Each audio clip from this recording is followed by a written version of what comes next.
असलकुम and welcome to my channel. I hope you all are doing good. आज हम start कर रहे हैं बायोलॉजी के chapter number 8 that is nutrition, और उसका जो सब टॉपिक हम पढ़ेंगे that is mineral nutrition in plants. So let's start with the introduction.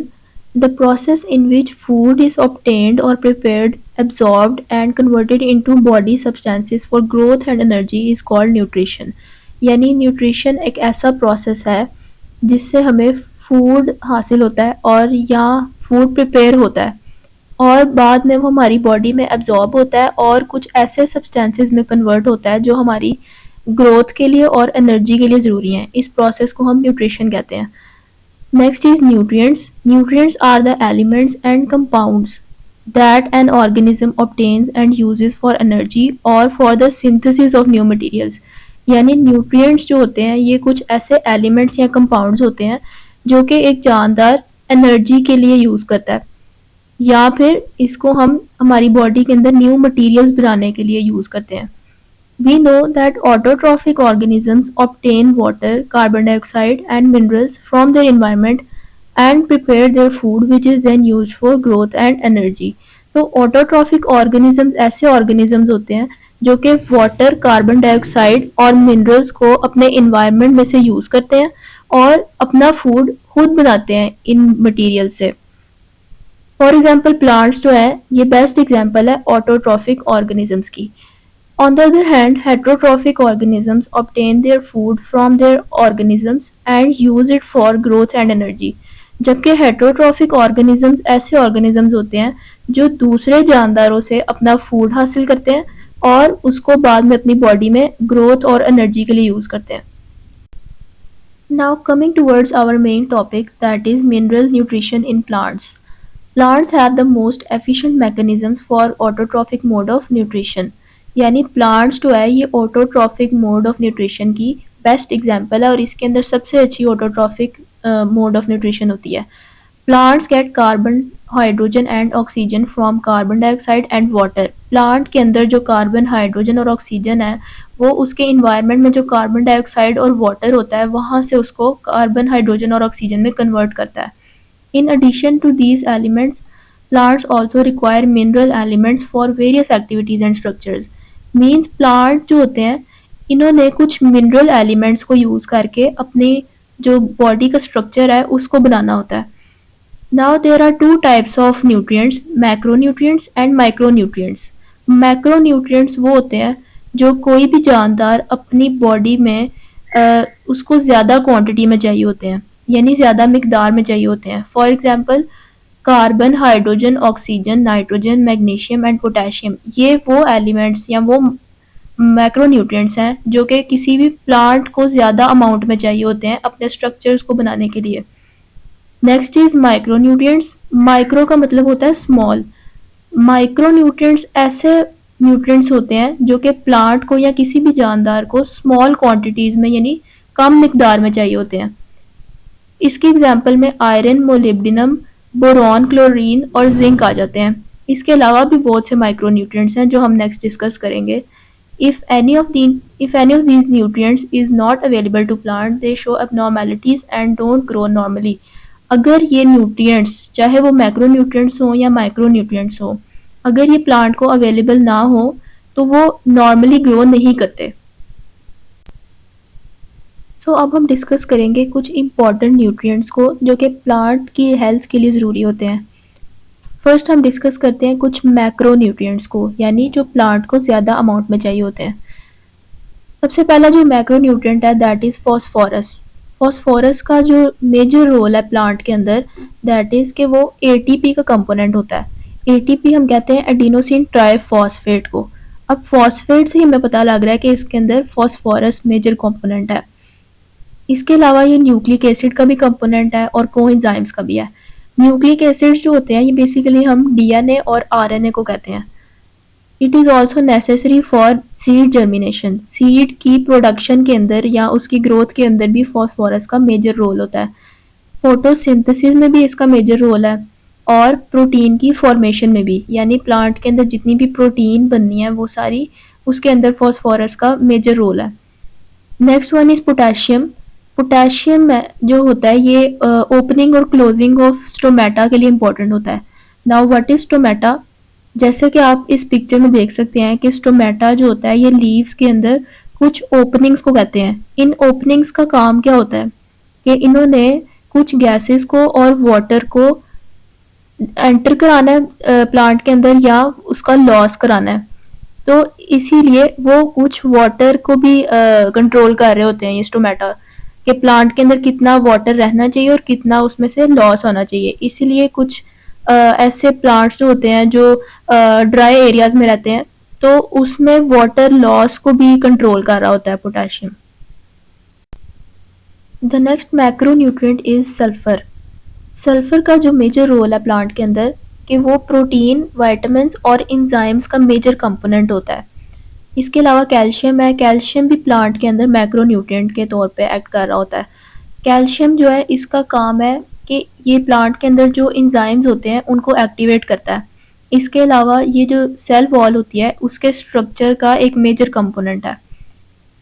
Influences water movement in cells, और सेल के लिए जो वाटर ज़रूरी होता है उसके अंदर मेजर रोल प्ले कर रहा होता है। यानी अगर सेल के बाहर वाटर है लेकिन वो सेल के अंदर चाहिए तो कैल्शियम का मेजर रोल ये है कि इसने बाहर से वाटर को उठाना है और सेल के अंदर भेज देना है। सो अब हम डिस्कस करेंगे कुछ माइक्रो न्यूट्रिएंट्स जो कि प्लांट के अंदर स्मॉल क्वांटिटी में चाहिए होती हैं। The first one is iron. Iron is necessary for photosynthesis. Photosynthesis का जो प्रोसेस होता है प्लांट्स के अंदर, as you can see in the picture, ये उसके लिए इम्पॉर्टेंट है। Activates many enzymes. प्लांट में कुछ ऐसे इंजाइम्स होते हैं जो कि प्लांट के प्रोसेसेस के लिए ज़रूरी होते हैं, ये उनको एक्टिवेट करवाता है। The next one is molybdenum. Molybdenum एक ऐसा माइक्रो न्यूट्रिएंट है जो कि नाइट्रेट्स को अमोनिया में कन्वर्ट करता है। यानी ये एक ऐसे इंजाइम का पार्ट होता है और उस इंजाइम ने नाइट्रेट्स को अमोनिया में कन्वर्ट करना होता है। अब नाइट्रेट्स और अमोनिया क्या होता है? प्लांट के अंदर कुछ नाइट्रोजनस कंपाउंड्स होते हैं, यानी नाइट्रोजन जो है वो डिफरेंट फॉर्म्स के अंदर पड़ा होता है। वो नाइट्रेट्स की फॉर्म में भी हो सकता है या अमोनिया या नाइट्राइट्स की फॉर्म में भी हो सकता है। ये डिपेंड करता है कि प्लांट को नाइट्रोजन जो होता है वो किस कंडीशन में चाहिए। तो इसीलिए मोलिब्डिनम ऐसा इंजाइम का कंपोनेंट है जो कि नाइट्रेट्स को अमोनिया में कन्वर्ट करते हैं। It is important in building amino acids. Amino acids जो होते हैं ये प्रोटीन का एक स्मॉल पार्ट होता है, इसीलिए मोलिब्डिनम जो है ये प्रोटीन या अमीनो एसिड बनाने के लिए इम्पॉर्टेंट होते हैं। Next one is boron. Boron एक ऐसा माइक्रो न्यूट्रिएंट है जो कि शुगर की ट्रांसपोर्ट में हेल्प करता है। प्लांट में जो शुगर्स होती हैं चाहे वो ग्लूकोज की फॉर्म में हो या किसी और फॉर्म में हो, इसने उनकी ट्रांसपोर्ट करवानी है, यानी पूरे उसकी प्लांट में जहाँ पे भी शुगर्स चाहिए होंगी इसको वहाँ पे लेकर जाएगा। सेल डिवीजन में इम्पॉर्टेंट है और कुछ इंजाइम्स बनाने में भी इसका मेजर रोल है। The next micro nutrient is copper. Copper जो होता है ये कुछ इंजाइम्स होते हैं प्लांट के अंदर उसका एक मेजर कंपोनेंट होता है। मैग्नीज जो होता है ये फोटोसिंथेसिस के अंदर जो इंजाइम्स इन्वॉल्व होते हैं उसका मेजर कंपोनेंट है और उसकी एक्टिविटी को कंट्रोल करता है। रेस्पिरेशन में इम्पॉर्टेंट है। रेस्पिरेशन हम कहते हैं प्लांट के अंदर जो ऑक्सीजन और कार्बन डाइऑक्साइड इनहेल और एक्सहेल हो रहे होते हैं उसके अंदर मेजर रोल प्ले करता है। और नाइट्रोजन मेटाबॉलिज्म के लिए भी इम्पॉर्टेंट है। नाइट्रोजन मेटाबॉलिज्म जैसे कि मैंने बताया अमोनिया नाइट्रेट्स या नाइट्राइट्स की फॉर्म जो होती है उसके सारे प्रोसेस में इम्पॉर्टेंट है। Next is zinc. जिंक एक ऐसा माइक्रो न्यूट्रिएंट है जो कि ये भी इंजाइम्स के अंदर लार्ज अमाउंट में चाहिए होता है उसकी एक्टिविटी को इन्हेंस करने के लिए।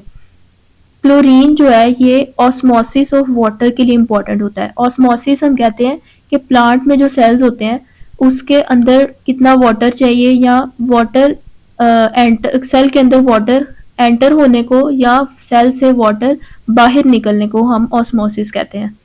नेक्स्ट वन इज निकल। निकल एक ऐसा माइक्रो न्यूट्रिएंट है ये भी नाइट्रोजन मेटाबॉलिज्म के लिए इम्पोर्टेंट होता है।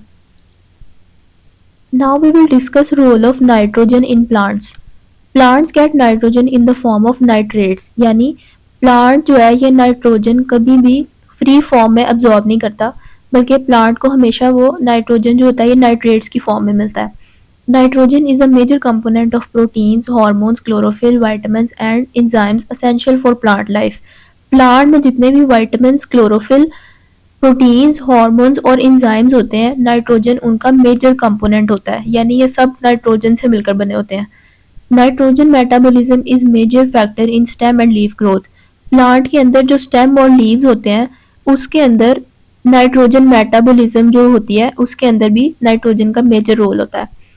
नाउ ये एक इम्पॉर्टेंट बात है कि अगर प्लांट के अंदर टू मच नाइट्रोजन हो जाए, यानी अगर बहुत ज़्यादा नाइट्रोजन हम ऐड कर दें, तो उससे क्या होता है, डिले फ्लावरिंग एंड फ्रूटिंग। यानी फ्लावरिंग हम कहते हैं फ्लावर बनने का प्रोसेस, और फ्रूटिंग हम कहते हैं प्लांट्स में फ्रूट बनने का प्रोसेस।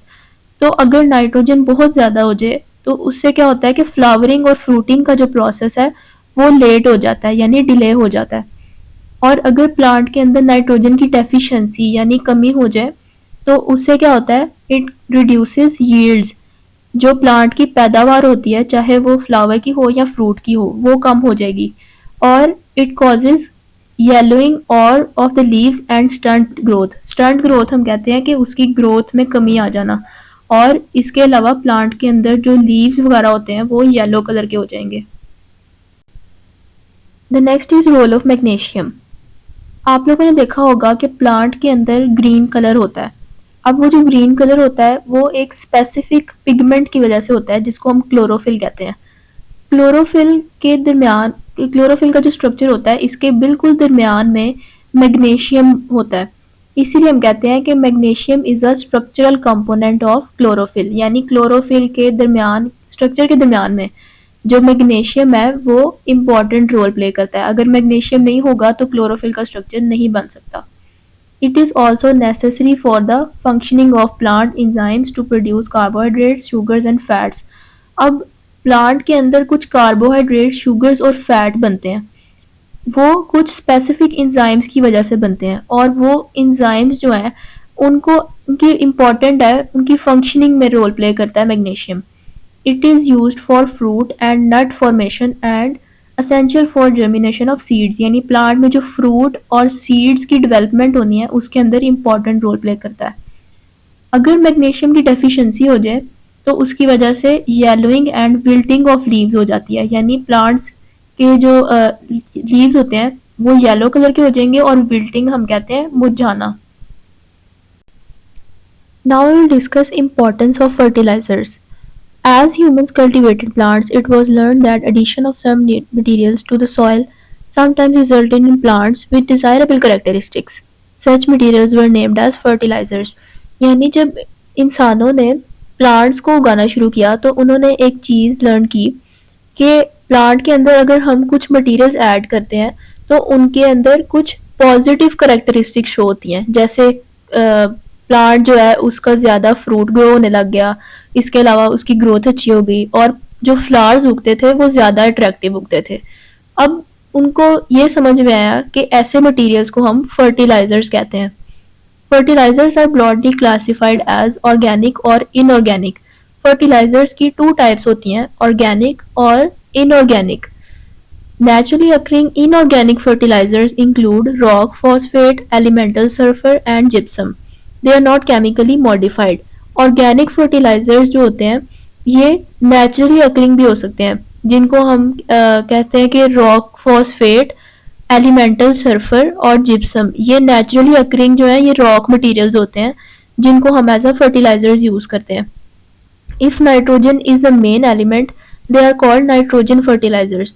अब नाइट्रोजन फर्टिलाइजर्स हम उन फर्टिलाइजर्स को कहेंगे जिनके अंदर नाइट्रोजन एक मेजर कंपोनेंट होगा। Most inorganic fertilizers dissolve readily in water and are immediately available to plants for uptake. यानी कुछ इनऑर्गेनिक फर्टिलाइजर्स जो होते हैं इनको हम अगर पानी में डिसॉल्व करके प्लांट्स को दें तो वो उसको बहुत जल्दी अपने अंदर एब्जॉर्ब कर लेते हैं। Organic fertilizers are derived from plant and animal materials। यानी ऑर्गेनिक फर्टिलाइजर्स ऐसे फर्टिलाइजर्स होते हैं जो कि प्लांट और एनिमल मटेरियल से मिलकर बने होते हैं। They are more complex and take time to be broken down into forms usable by plants. और इनको ये वाले जो फर्टिलाइजर्स होते हैं इनको ब्रेक डाउन करना बहुत मुश्किल होता है क्योंकि इनका स्ट्रक्चर बहुत ज़्यादा कॉम्प्लेक्स होता है और इसीलिए इनको तोड़ना मुश्किल होता है, इसीलिए प्लांट्स जो होते हैं ये इनको जल्दी एब्जॉर्ब नहीं कर सकते। Manure and compost are used as organic fertilizers. Manure and compost जो है ये हम गोबर को कहते हैं और ये मोस्टली जो है ये ऑर्गेनिक फर्टिलाइजर्स के तौर पे यूज़ करते हैं।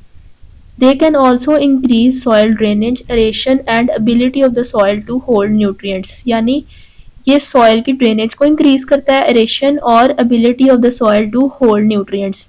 सॉइल ड्रेनेज हम कहते हैं, फॉर एग्जांपल अगर हम किसी प्लांट के सॉइल के ऊपर अगर हम वाटर और साथ फर्टिलाइजर्स ऐड करें तो वो बहुत जल्दी सॉइल के अंदर एब्जॉर्ब हो जाएगा और नीचे सॉइल के अंदर नीचे तक पहुंचेगा। इसको हम सॉइल ड्रेनेज कहते हैं।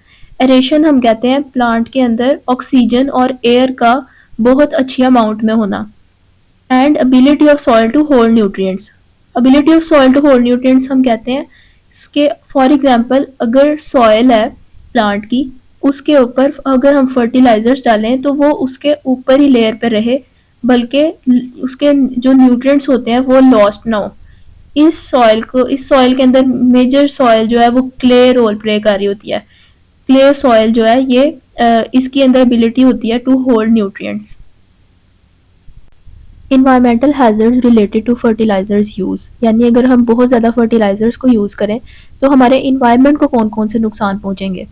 सबसे पहले तो प्लांट की जो सॉइल होल्डिंग कैपेसिटी है वो बहुत ज़्यादा अफेक्ट होती है। सेकेंडली यूट्रोफिकेशन का प्रोसेस जो है वो स्टार्ट हो जाता है। अब यूट्रोफिकेशन के प्रोसेस में क्या होता है, for example you can see in this picture, एक ये प्लांट्स होते हैं उसको अगर हम उसके अंदर फर्टिलाइजर्स ऐड करें तो फर्टिलाइजर्स क्या करते हैं वो नीचे जो ग्राउंड होता है उसके अंदर लीच कर जाते हैं। लीच करना यानी प्लांट से ज़्यादा जो है वो ग्राउंड उसको अब्जॉर्ब कर रहा होता है। अब ग्राउंड के अंदर जब वो फर्टिलाइजर्स या न्यूट्रिएंट्स अब्जॉर्ब होंगे तो उसके पास जो लेक्स और वाटर वगैरह होगा उसके अंदर वो अब्जॉर्ब हो जाएंगे। जब वाटर के अंदर एब्जॉर्प्शन होगी न्यूट्रिएंट्स की तो उसके ऊपर ग्रीन कलर की एल्गी या काई ग्रो कर जाएगी, जो कि उसके नीचे जो प्लांट्स हैं उनकी सनलाइट को ब्लॉक कर रही होती है और जो वाटर के अंदर फिशेस वगैरह या और ऑर्गेनिजम्स रह रहे होते हैं उनकी भी डेथ करवा देती है। इस प्रोसेस को हम यूट्रोफिकेशन कहते हैं, यानी increase in chemical nutrients in ecosystem. Environment के अंदर केमिकल न्यूट्रिएंट्स का बहुत ज़्यादा बढ़ जाना और उसकी वजह से जो इन्वायरमेंट में डिसएडवांटेजेस हो रहे हैं या डेथ हो रही है बाकी ऑर्गेनिजम्स की, वो एक नेगेटिव इफेक्ट है। Storage and application of some nitrogen fertilizers may cause emission of greenhouse gas nitrous oxide। एक ग्रीन हाउस गैस एमिट होती है ज़्यादा नाइट्रोजन फर्टिलाइजर्स यूज़ करने की वजह से, उसको हम नाइट्रस ऑक्साइड कहते हैं। अब नाइट्रस ऑक्साइड जो है ये एक ऐसी गैस है जो ग्रीन हाउस एमिट करता है और उसकी वजह से हमारा जो इन्वायरमेंट है वो बहुत ज़्यादा गर्म हो जाता है, जिसकी वजह से बहुत से ऑर्गेनिजम्स की डेथ हो जाती है। Ammonia gas may be emitted from the inorganic fertilizers, यानी जो इनऑर्गेनिक फर्टिलाइजर्स होते हैं उनके इस्तेमाल से अमोनिया गैस बहुत ज़्यादा रिलीज़ होती है। अब उस अमोनिया गैस का क्या नुकसान होता है कि सॉइल की जो एसिडिटी है वो बहुत ज़्यादा इंक्रीज़ कर जाती है, जिसकी वजह से प्लांट्स की डेथ हो जाती है। एसिडिटी हम सॉइल की तेज़ाबियत को कहते हैं। Excessive nitrogen fertilizers can lead to pest problems by increasing their reproduction rate। Paste हम कहते हैं जो प्लांट्स को कीड़े मकोड़े लग जाते हैं। अब एक्सेसिव नाइट्रोजन फर्टिलाइजर्स का अगर हम यूज़ करेंगे तो उसकी वजह से पेस्ट प्रॉब्लम्स इंक्रीज हो जाएंगी, यानी कीड़े मकोड़े ज़्यादा लगेंगे प्लांट्स को। और for these reasons it is recommended that nutrient content of the soil and nutrient requirements of the crop should be calculated before the application of inorganic fertilizers। यानी इसका एक आसान सा हल ये है कि हम जो फर्टिलाइजर्स प्लांट्स के अंदर ऐड कर रहे हैं उनका न्यूट्रिएंट कंटेंट जो है वो डालने से पहले हम कैलकुलेट करें कि प्लांट को कितनी रिक्वायरमेंट है फर्टिलाइजर्स की। हम एक्सेसिव फर्टिलाइजर्स यूज़ ना करें ताकि हमारे प्लांट्स भी सेफ हो जाए और हमारा इन्वायरमेंट भी सेफ हो जाए। Excessive amount of organic fertilizers cause environmental problems due to nitrate leaching or runoff of the soluble organic compounds। अगर हम बहुत ज़्यादा ऑर्गेनिक फर्टिलाइजर्स यूज़ कर रहे हैं अपने एनवायरनमेंट में, उसकी वजह से नाइट्रेट लीचिंग हो जाती है। नाइट्रेट लीचिंग हम कहते हैं प्लांट को ज़्यादा न्यूट्रिएंट्स मिलने की बजाय उसकी सॉइल के अंदर सारे न्यूट्रिएंट्स जो हैं वो एब्जॉर्ब हो जाते हैं, जिसकी वजह से यूट्रोफिकेशन का प्रोसेस होगा और प्लांट्स की डेथ हो जाएगी। सो आई होप दैट आज का लेक्चर आपको समझ में आया होगा, और अगर समझ आया है so do like, comment and share and subscribe to my channel. Thank you.